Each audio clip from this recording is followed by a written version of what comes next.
Congo Mikili Live, toujours longueur d'avance.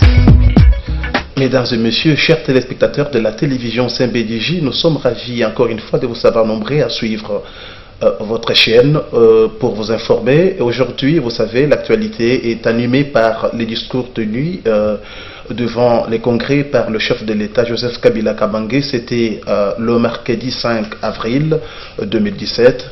Alors, comme d'habitude, après un tel discours, l'opinion se pose tant de questions auxquelles on voudrait avoir beaucoup d'éclaircissements. Voilà, conformément à notre travail de vous informer en tant que journaliste, nous avons pu aujourd'hui joindre Lambert Mende Omalanga, que vous connaissez déjà. Il est ministre de médias et aussi porte-parole du gouvernement. Voilà, avec lui aujourd'hui, nous allons échanger en fait autour des différentes questions, des zones d'ombre auxquelles nous voudrions qu'il puisse apporter au moins des éclaircissements. Questions pour vous d'être mieux informés et fixés sur les différentes questions d'actualité. Monsieur Lambert Mende, bonjour. Bonjour. Voilà, nous sommes ravis de nous recevoir aujourd'hui en votre bureau pour pouvoir nous apporter certaines réponses à des questions que se pose l'opinion. L'actualité l'oblige. Vous savez que le chef de l'État tenait le discours devant le champ du Parlement, réuni au Congrès. Qu'est-ce qui a attiré votre attention? D'abord, j'ai noté que le président a effectivement repris les choses en main, comme les évêques l'ont invité à le faire, après le demi-succès ou le demi-échec des discussions du centre interdiocésain, qui ont abouti quand même à la signature d'un accord politique, mais qui n'ont pas pu permettre de finaliser cet accord par la signature d'un arrangement particulier portant modalité de mise en œuvre de cet accord. Et les évêques s'en sont remis à celui qui les avait missionnés avec sa décision de leur confier des bons offices entre les différentes parties prenantes de la classe politique congolaise pour parachever un travail qui prenait trop de temps à leur avis parce qu'ils avaient des activités confessionnelles à accomplir. Et le président avait pris l'engagement de pouvoir finaliser ce qui restait à faire. À mon avis, c'est ce qu'il a fait hier. Il y a trop de suspense, cette pense l'opinion, en rapport avec le discours du chef de l'État. Les autres disent qu'il n'a rien dit de spécial. Je ne vois pas de suspense. Je pense qu'il faut vraiment être de mauvaise foi pour croire que le président n'a rien dit. Parce que le président a bien annoncé que d'ici vendredi, il va procéder à la désignation d'un Premier ministre qui sera présenté par le rassemblement de l'opposition. Avant cela, il a appelé les membres de l'opposition à régler les problèmes de divergence qui les opposent entre eux, donc toujours dans le respect de cet accord du 31 décembre et le respect de la Constitution sur laquelle l'accord du 31 décembre est adossé. Et donc le président a rappelé chacun à ses responsabilités en disant que dans les 48 heures, il prendra les siennes de responsabilité pour désigner le Premier ministre qui sera appelé à conduire le gouvernement d'union nationale tel que nous, participants aux discussions directes du centre interdiocésain, avons voulu pour la période préélectorale et électorale. Monsieur le ministre, nous allons revenir sur les questions liées au rassemblement à Korsenko et autres, mais revenons d'abord sur le discours tenu par le chef de l'État. Lorsqu'il annonce, il précise encore une fois que les élections auront bel et bien lieu, mais sans préciser à quelle date, tout en ajoutant aussi d'autres préalables, notamment le vote de la loi de répartition des sièges. Vous ne pensez pas qu'il laisse encore le peuple dans les suspens, sans préciser à quand il va quitter le pouvoir à travers la remise des reprises? Il est très curieux qu'un journaliste congolais me pose cette question. Donc, j'ai l'impression que vous ignorez même la loi de votre pays. Vous croyez que c'est le président de la République qui fixe les dates des élections dans ce pays? Vous êtes peut-être le seul à ignorer que dans ce pays, l'organisation des élections a été retirée au gouvernement pour être confiée à une institution qui est indépendante, qui s'appelle Commission électorale nationale indépendante. je comprendrais qu'un étranger me pose cette question, pas vous. Vous savez bien que c'est à la CENI qu'il revient, monsieur, l'accord n'a pas changé la Constitution. Il ne faut pas me raconter des histoires. Est-ce que l'accord a changé la Constitution? C'est à la CENI qu'il revient de fixer la date des élections. Les parties prenantes au dialogue ont émis un souhait sur base des rapports que la CENI leur a présentés, qu'elle pourrait convoquer les élections à la fin de cette année. Il n'appartient pas au président de la République de se substituer à la CENI pour vous annoncer la date des élections, sinon il violerait la Constitution. Vous dites parce que, qu'est-ce que vous êtes en train de me dire? Expliquez-moi un peu ça. Pour lequel le peuple est en train de a changé la Constitution? A changé la Constitution? C'est ce que je ne veux pas dire. Ah, merci. Pour lequel vous êtes en train de vous battre. Oui.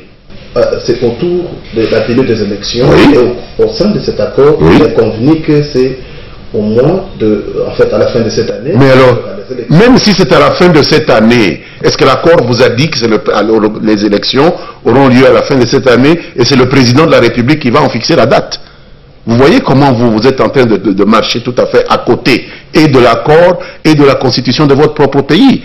Apprenez à connaître d'abord les lois de votre pays avant de venir m'interroger. L'accord a dit qu'il y aura des élections à la fin de cette année. Et l'accord a dit d'abord, tout se fait conformément à la Constitution. Et que dit la Constitution? La convocation des élections relève d'un organe qui s'appelle Commission électorale nationale indépendante. Alors même si l'accord a fixé les élections à la fin de cette année, l'accord n'a jamais dit qu'on change de Constitution et que c'est le président de la République maintenant qui convoque les élections. C'est toujours la Commission électorale nationale indépendante.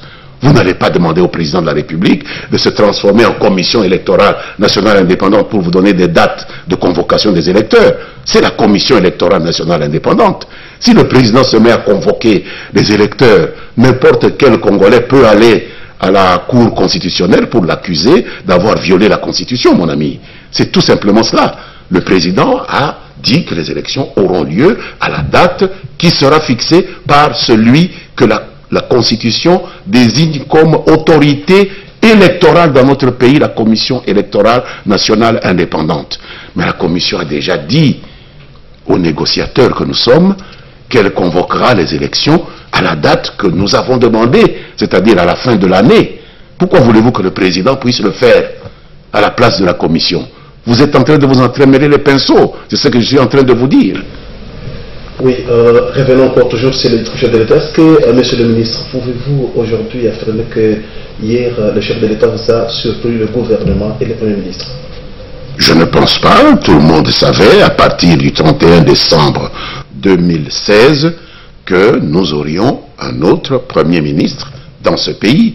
Et que si nous n'avons pas eu de Premier ministre depuis le 31 décembre jusqu'à hier, c'est parce que le rassemblement à qui est revenu l'honneur de pouvoir désigner un Premier ministre n'a pas pu se soumettre à la condition constitutionnelle qui est celle de respecter les pouvoirs discrétionnaires de nomination du président en lui présentant une liste de candidats que le président a limité à 3 pour que le président puisse nommer dans les rangs du rassemblement un Premier ministre. Donc il n'y a aucune surprise du point de vue du gouvernement. À lire le visage du Premier ministre hier, on avait eu l'impression que, parce que même si vous étiez informé, mais pas dans le 48 heures comme le chef de l'État l'a bien dit hier, c'était une surprise d'apprendre que c'est dans le 48 heures qu'il y aurait un nouveau Premier ministre.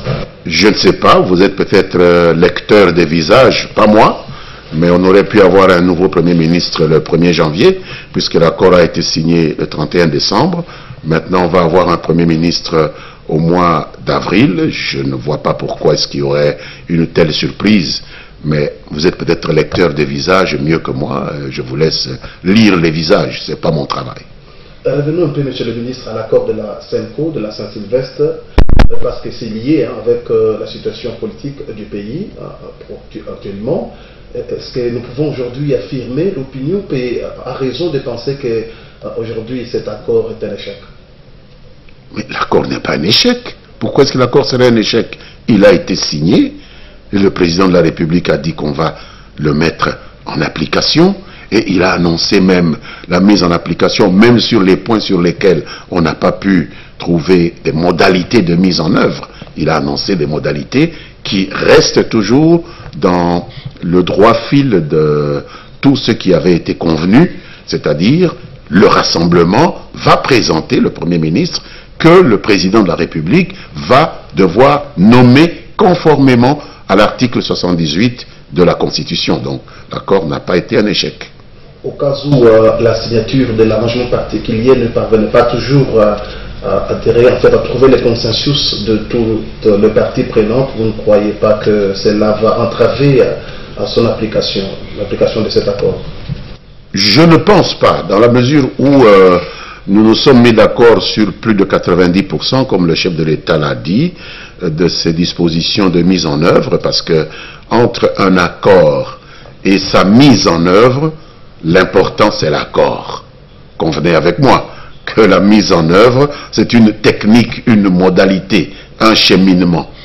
Et puisque les évêques n'ont pas pu nous mettre d'accord sur la petite partie qui concerne les modalités de présentation de la candidature du Premier ministre ou le remplacement du président du Conseil national de suivi de l'accord, le président s'est assumé en sa qualité de responsable du bon fonctionnement des institutions, de la régulation en cas de dysfonctionnement, ce qui est le cas, puisqu'on n'a pas pu trouver une solution à 100% dans les modalités de mise en œuvre.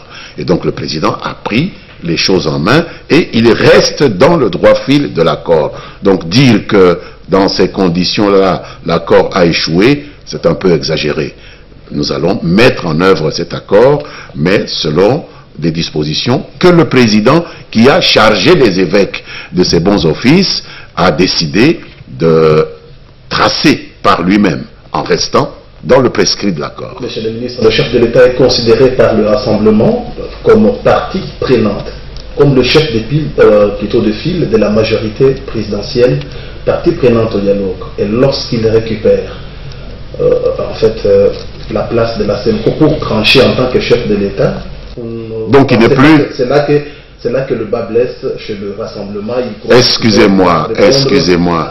Donc il n'est plus chef de l'État. Donc il n'est plus chef de l'État. Pourquoi il cherche à le rencontrer? Il n'est que partie prenante à l'accord, il n'est plus chef de l'État. Vous comprenez? Donc je voudrais que vous maîtrisiez bien le droit de votre pays. Vous êtes Congolais. Vous savez bien que le président de la République est la première institution de ce pays. La seule institution... Non, pas l'opinion, il ne faut pas exagérer. Ce que vous pensez, ce n'est pas ce que l'opinion pense. Ce que le Rassemblement pense, ce n'est pas ce que l'opinion pense. Ce que moi je pense, ce n'est pas ce que l'opinion pense. Soyez modeste, mon frère. Vous n'êtes pas l'opinion. Le Rassemblement n'est pas l'opinion. Moi, je ne suis pas l'opinion. La majorité n'est pas l'opinion. L'opinion, c'est l'opinion. Est-ce que vous avez fait un sondage? Vous êtes capable de me produire les résultats d'un sondage pour me dire que l'opinion pense? Est-ce que vous n'exagérez pas? Est-ce que vous comprenez même le terme opinion? Il ne faut pas raconter des histoires. C'est vous qui pensez ce que vous dites là alors. Posez-moi la question sur ce que vous pensez. Alors je vais vous démontrer que vous avez tort. Parce que le chef de l'État, le président de la République, est la première des institutions de la République. C'est le seul cas dans nos institutions constitutionnelles où l'institution se confond dans une personne. C'est ça peut-être qui vous égare, parce que vous n'avez pas peut-être une formation juridique très poussée. Vous trouvez peut-être difficile à assimiler l'idée qu'une personne soit en même temps une institution. Eh bien, c'est le cas. Nous avons en République démocratique du Congo un président de la République qui est institution de la République. Ce n'est pas la présidence qui est l'institution, c'est le président de la République. Première institution, avant l'Assemblée nationale, puis le Sénat, puis les cours et tribunaux, et ainsi de suite. Donc, le président, en sa qualité d'institution, a des responsabilités qui n'ont rien à voir avec les responsabilités de M. Joseph Kabila, chef d'une famille politique. Si vous n'êtes pas capable de faire le distinguo entre le président de la République et M. Joseph Kabila, alors c'est que vous devez rentrer un peu à vos études. Il y a un président de la République, chef des institutions. Il peut avoir été un problème en sa qualité de chef d'un groupe politique, ça c'est quelque chose à part. Mais c'est en sa qualité de président de la République qu'il a chargé l'Union africaine de nous amener aux négociations de la Cité de l'Union africaine. C'est en sa qualité de président de la République, institution, qu'il a chargé les évêques de mener une mission des bons offices. Ce n'est pas en sa qualité de chef de la majorité présidentielle. Et c'est à cette qualité-là que les évêques sont allés lui rendre compte, garant de la nation. Ce n'est pas la majorité présidentielle qui est garante de la nation, c'est le président de la République. Quand vous n'êtes pas capable de faire ce distinguo-là, c'est que vous n'avez pas encore maîtrisé le droit constitutionnel congolais. C'est à ce titre-là que lui doit nommer un Premier ministre. Ce n'est pas la majorité présidentielle qui nomme un Premier ministre. Je crois que M. Lutundula l'a dit un jour, en disant, nous devons négocier, nous devons présenter nos candidats ou notre candidat au président de la République, institution, pas à la majorité présidentielle. Je vous invite donc à cesser de jeter de la confusion dans les esprits de vos téléspectateurs en confondant le président de la République, institution nationale, à M. Joseph Kabila Kabange, autorité morale de la majorité présidentielle. C'est deux choses différentes. Hier, il a parlé comme président de la République, institution. Donc le rassemblement doit enlever la confusion entre le chef de l'État en tant que tel et le président Joseph Kabila Kabange comme chef de file de la majorité. J'ai bien dit entre le président de la République, institution de l'État, et M. Joseph Kabila Kabange, chef de la majorité présidentielle. Il faut cesser cette confusion-là. Parce que si il n'était que M. Joseph Kabila, chef de la majorité présidentielle, pourquoi le rassemblement irait auprès de lui pour chercher à ce qu'il nomme un Premier ministre? Ils vont auprès de lui en sa qualité de président de la République, institution du pays. Et c'est comme ça que vous devez expliquer les choses clairement. Il ne faut pas mélanger les choses. Oui, c'est bien noté. Je pense que nos téléspectateurs qui nous suivent, en fait, qui vont nous suivre, comprendront qu'il y a différence entre Joseph Kabila en tant que chef de l'État, comme président de la République, et Joseph Kabila comme leader de la majorité présidentielle. Exact. C'est ce qu'a précisé M. Lambert Mende, porte-parole du gouvernement, ministre des Médias. Exact. Alors, quant aux constatations, en fait, qu'a mené le chef de l'État pendant 2 jours, nous avons constaté la présence, l'absence plutôt de Félix Tshisekedi et son équipe en tant que rassemblement. Et nous apprenons que le chef de l'État, dans 48 heures, nous tous nous l'avons appris dans son discours, il va nommer en Premier ministre. Alors, d'où va-t-il provenir ce Premier ministre? Ce Premier ministre proviendra du rassemblement, il l'a dit hier, clairement. Je ne pense pas qu'il est allé par 4 chemins. Le président a annoncé qu'il respecterait, comme président de la République, la volonté de la classe politique. Mais ils ont refusé de rencontrer ce rassemblement. Je ne pense pas que tout le rassemblement a refusé de rencontrer le président. Je pense qu'il y a une partie du rassemblement qui a rencontré le président. Il ne faut pas mentir. Il faut dire la vérité. Le rassemblement avait un certain nombre de membres qui se sont divisés. Un groupe a rencontré le président de la République. Un groupe a refusé de rencontrer le président de la République. Ils sont suspendus Et le président de la République a lancé un appel au rassemblement pour mettre fin à ces querelles intestines. Je pense qu'il a commencé par là. C'est ça la vérité. Il ne faut pas inventer des choses. Il ne faut pas inventer des choses. La vérité, c'est qu'il y a une partie du rassemblement qui est allée au contact de l'institution président de la République et qu'il y a une autre partie qui n'est pas allée au contact du président de la République. Et le président a eu l'honnêteté. Il n'est pas comme vous qui voulez inventer des choses. Il a dit, je constate qu'il y a des querelles au sein du rassemblement. Je leur demande d'en finir avec ces querelles et de me présenter une liste de candidats. Et il leur a donné 48 heures. Qu'est-ce qu'il peut faire de plus comme garant du bon fonctionnement des institutions? Je ne vois pas ce qu'il peut faire de plus. Vous ne pensez pas qu'on va aller de contestation en contestation? Est-ce que vous voyez, vous, une politique dans un pays du monde où il n'y a pas de contestation? Même le pape à Rome est contesté. Il y a des courants dans l'Église catholique qui contestent le pape, mon ami. Même Jésus, que nous suivons, si vous êtes chrétien comme moi, a été contesté aussi. Alors ne me dites pas que la contestation ne fait pas partie de la vie des hommes. Ce n'est pas ça le problème. Le problème, c'est qu'est-ce qu'il y a dans notre Constitution? Est-ce qu'on respecte? Qu'est-ce qu'il y a dans l'accord du 31 décembre? Est-ce qu'on respecte? Je vous dis oui. Donc, dans 48 heures, on aura un Premier ministre. Affirmatif. Avec contestation ou pas? Affirmatif. On aura un Premier ministre. Parce qu'on ne peut pas continuer, d'après ce que le président de la République a dit hier aux chambres parlementaires réunies en congrès, on ne peut pas laisser indéfiniment cette nation livrée à ce que lui-même a appelé des chantages, de positionnement des individus pour des intérêts particuliers. Il s'assume comme président de la République, garant du bon fonctionnement des institutions de ce pays, et il va donner à cette nation un Premier ministre issu du rassemblement. Et vous pensez que les pourparlers peuvent toujours continuer, bien qu'un Premier ministre ait déjà notre nommé? Mais des discussions entre...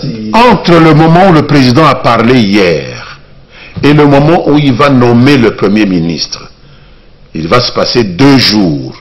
S'il y a un seul homme sage au sein de ce rassemblement, c'est ce moment-là qu'ils doivent mettre à profit pour retrouver leur unité et lui proposer des candidats.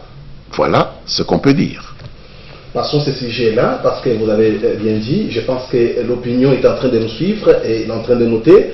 Quand le chef de l'État, monsieur le ministre, parle, et en toute responsabilité en tant que chef de l'État, que plus question de l'ingérence. Il est revenu, il est extérieur. Voilà. Qu'est-ce qu'il veut dire? Il défend la souveraineté de l'État, puisque c'est ça, le serment constitutionnel que tout président de la République dans ce pays prête, et tout président de la République de tout pays du monde. Nous ne sommes pas un pays dans une autre planète, nous ne sommes pas sur la planète Mars, nous ne sommes pas sur la Lune, nous sommes sur la Terre. Le principe de l'existence d'un État, le premier principe, c'est l'autodétermination du peuple. Et donc, il n'y a aucun peuple qui est destiné à être conduit par un autre peuple. Nous, Congolais, ne sommes pas venus sur Terre pour être dirigés par des Belges, ou des Français, ou des Américains, ou des Russes, ou des Angolais, ou quoi. Nous sommes autodéterminés depuis le 30 juin 1960. Ça, beaucoup de gens l'oublient. Ils croient qu'on peut nous donner des injonctions, d'ailleurs, surtout sur des matières comme les élections, qui sont des matières de souveraineté. Je voudrais vous donner un exemple. J'étais à Washington il y a 1 mois et demi, avant d'en repartir encore, d'y aller encore il y a 1 semaine à peu près, et j'ai trouvé un conflit grave entre les États-Unis d'Amérique, première puissance mondiale, et la Russie, parce que des internautes, des petits internautes, avaient osé interférer dans les élections américaines, des hackers comme on dit. Ils sont entrés dans le circuit, je pense, du Parti démocrate pour essayer d'influencer le résultat des élections américaines. Je vous dis ça, je vous donne l'information, ne faites pas de commentaires, écoutez-moi d'abord. Et le président Obama, qui était président de la République des États-Unis, a chassé 35 diplomates russes qui n'avaient rien à voir avec ce que les hackers russes, les internautes russes avaient fait. Mais il a dit des citoyens russes se sont autorisés à vouloir interférer dans les élections américaines, alors que c'est une affaire intérieure américaine. Pour punir la Russie, je chasse 35 diplomates russes, avec femmes et enfants. Ils ont été mis dans des avions, ils ont été renvoyés à Moscou. Parce que les États-Unis estiment qu'aucun autre ressortissant, gouvernement, privé, d'un pays autre que les États-Unis ne peut interférer dans les élections des États-Unis. Je suis passé par la France pour rentrer ici. Et j'ai trouvé le président Hollande qui faisait un commentaire sur les propos du président Donald Trump, le nouveau président américain, qui avait osé critiquer l'Europe.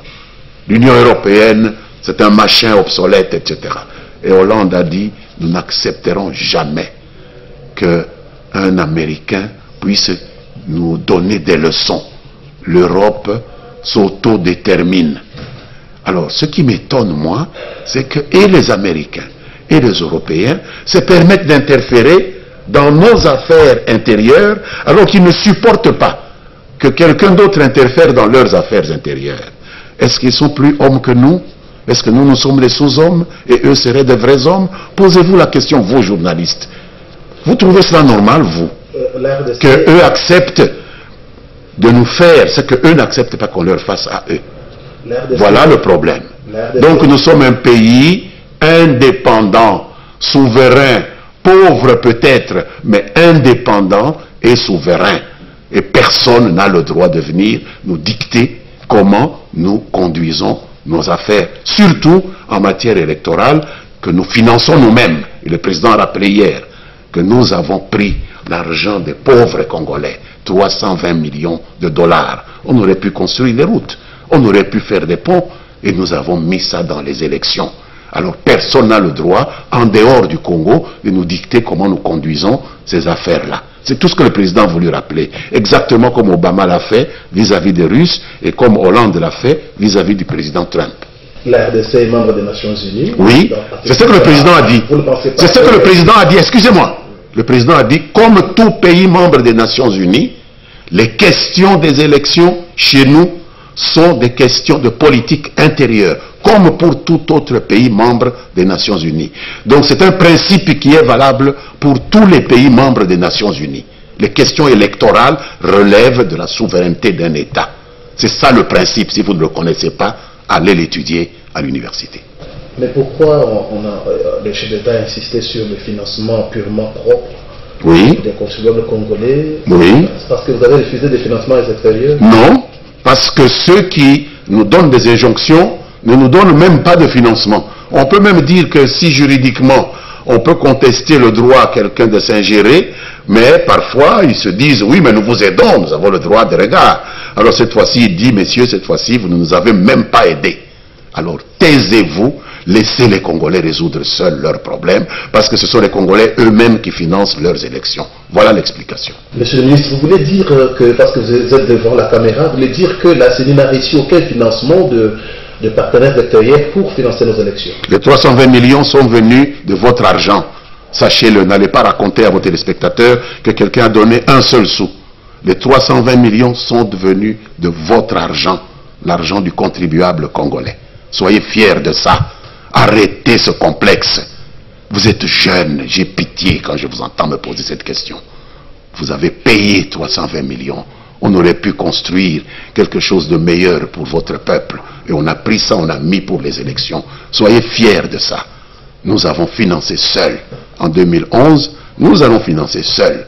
En 2016, c'est peut-être le prix de l'indépendance. Mais je ne comprends pas pourquoi des jeunes comme vous, vous trouvez normal que des pays étrangers viennent s'immiscer dans vos affaires 57 ans après qu'on ait tué cet homme dont l'image est dans mon bureau ici, Patrice Lumumba. Ça ne vous dit rien, Lumumba?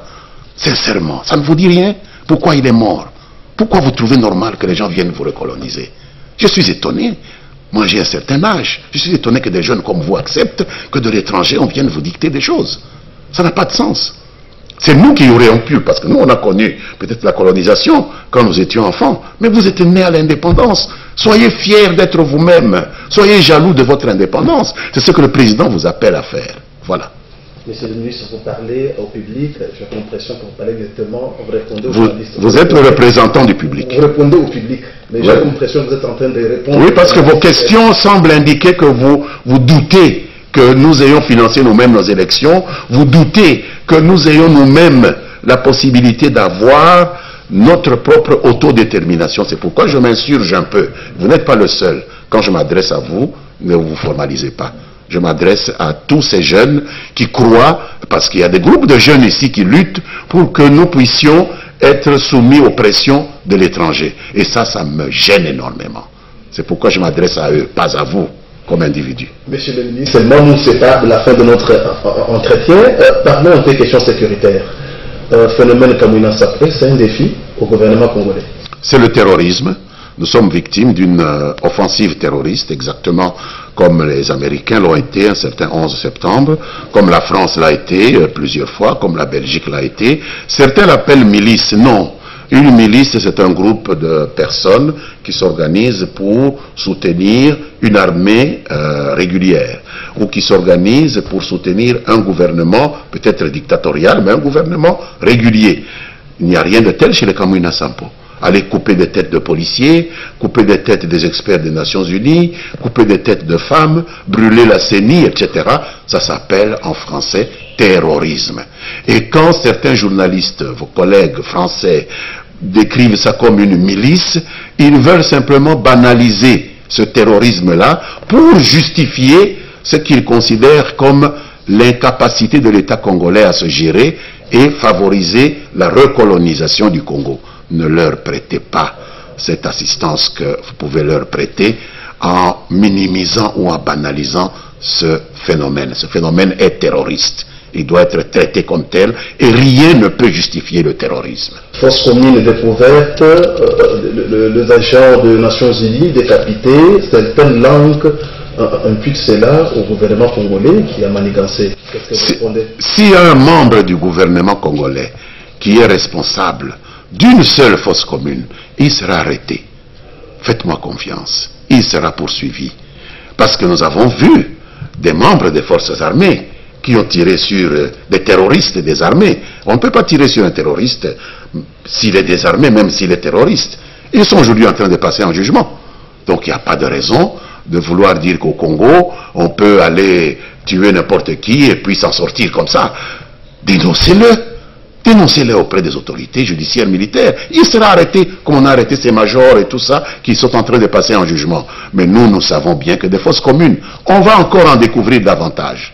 Parce que partout où ces terroristes passaient, ils essayaient de cacher les corps de leurs membres qui tombaient sous les balles de nos forces de sécurité, parce qu'ils ont répandu l'idée qu'ils étaient invulnérables et ils ne voulaient pas qu'on voie les corps de leurs membres qui meurent pour ne pas démoraliser les jeunes écervelés qu'ils recrutent sous cette bannière de l'invulnérabilité. Et donc des fosses communes, on en aura beaucoup. Et s'il y a 1000 fosses communes, il y aura 1000 enquêtes et nous découvrirons qui a tué qui et il sera puni, même s'il est membre du gouvernement. Là n'est pas le problème.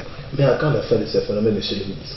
Le terrorisme, poser la question, c'est comme une partie du genre humain. Le mal, à quand la fin du mal? C'est le jour où l'humanité prendra fin, que le mal prendra fin, que le bien aussi prendra fin. Donc il faut que l'État puisse avoir les moyens, et les moyens de l'État, c'est la justice, les moyens de l'État, c'est la solidarité de ses citoyens. Mais si vous, journalistes, vous commencez à pousser le peuple à se désolidariser du gouvernement, en présentant tout le mal qui est fait en termes de terrorisme, comme étant le fait du gouvernement, et non pas le fait des terroristes, je pense que le mal deviendra plus important que le bien. Faites très attention à la responsabilité des journalistes. Nous tirons un peu cette émission avec quelques préoccupations autour des questions sociales. Aujourd'hui, M. Lambert Mende, en tant que leader politique, vous l'êtes bien sûr, est-ce que vous pouvez affirmer que le peuple congolais est abandonné à son triste sort? Le peuple congolais n'est pas abandonné à son triste sort. Le peuple congolais connaît d'énormes difficultés qui sont dues à une très mauvaise conjoncture économique, dont nous connaissons, vous comme moi, les raisons. Nous avons des matières premières que nous vendons, nous avons une structure économique qui est assise sur ces matières premières, et les prix de ces matières premières ont connu une dépréciation qui fait que tous les pays qui vendent ces matières premières sont en récession. Ce n'est pas seulement le cas du Congo.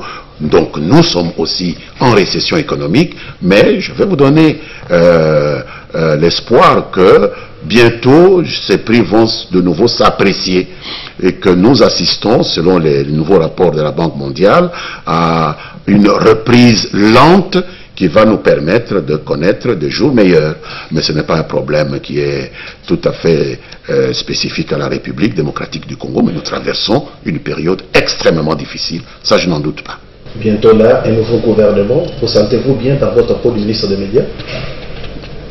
Oui, je suis ministre depuis 10 ans. Si on me dit de partir, j'aurai... Ministre des Médias. porte-parole du gouvernement, Oui. ministère de médias. Mais nous sommes dans un pays où il y a beaucoup de liberté. Les questions même que vous me posez, il y a des questions qui attaquent même directement le gouvernement. Je vous réponds. Il y a des pays où vous n'auriez pas osé même poser la moitié des questions que vous posez ici, sans même craindre la prison. Mais ici, vous êtes libre de faire tout cela. Pourquoi ? Parce que nous avons maintenu ouvertes les frontières de liberté dans notre pays. Tout ça, c'est grâce à un gouvernement auquel j'appartiens. Monsieur le ministre, je vous remercie. C'est moi qui vous remercie. Oui, chers téléspectateurs de la télévision Saint-BDJ, vous avez été nombreux à nous suivre chez vous. Je pense que vous restez encore avec certaines questions en suspense auxquelles vous voudriez avoir encore plus d'éclaircissements. Le temps ne nous permet pas toujours d'épuiser toute la matière aujourd'hui. Nous vous promettons qu'à la prochaine, nous allons encore beaucoup plus vous informer. Merci. Congo Mikili Live, toujours longueur d'avance.